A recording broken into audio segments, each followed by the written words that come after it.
লক্ষণ তুমি চণ্ডী রূপ ধরে দত্তগণে নাশ করে কইলে রক্ষার জীবন। তুমি মা দাক্ষায়ণী, তুমি বিদ্যাবাসিনী, তুমি দুর্গে দুর্গতি নাশিনী। পড়েছি বিপদ ঘরে রক্ষা করো সন্তানের, হর দুঃখ বিপদ নাশিনী। বিপদ তারিণী ব্রত কথা।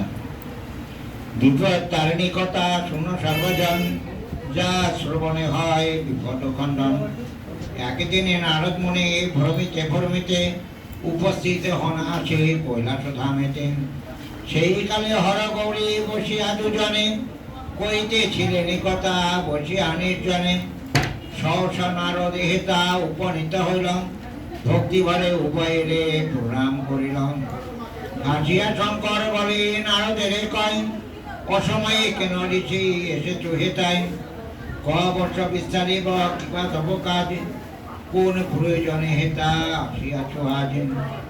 দুই কর জুড়ে ঋষি শিবের বলেন, কি কথা জিজ্ঞাসিতে এনু তব পুরে? মধ্যের যতেক নারী রায় খবর দুঃখে, কি উপায়ে বড় প্রভু তারা থাকে সুখে। বিপদে পড়িয়া তারা করেছে রোদন, বিপদে হইবে তাদের বিপদ ভঞ্জন। মহাদেব কয় ঋষি ভালো জিজ্ঞাসিলেন, বিপদ তারিণীতে দুঃখ যায় চলে। স্বামীপুত্র পরিজন দীর্ঘায়ু হয়, বৈধব্য হইবে না তাহা জানিবে নিশ্চয়। শুনিয়া নারদ ঋষি শিবের কহিল, মর্তধামে এই ব্রত কেবা করেছিল?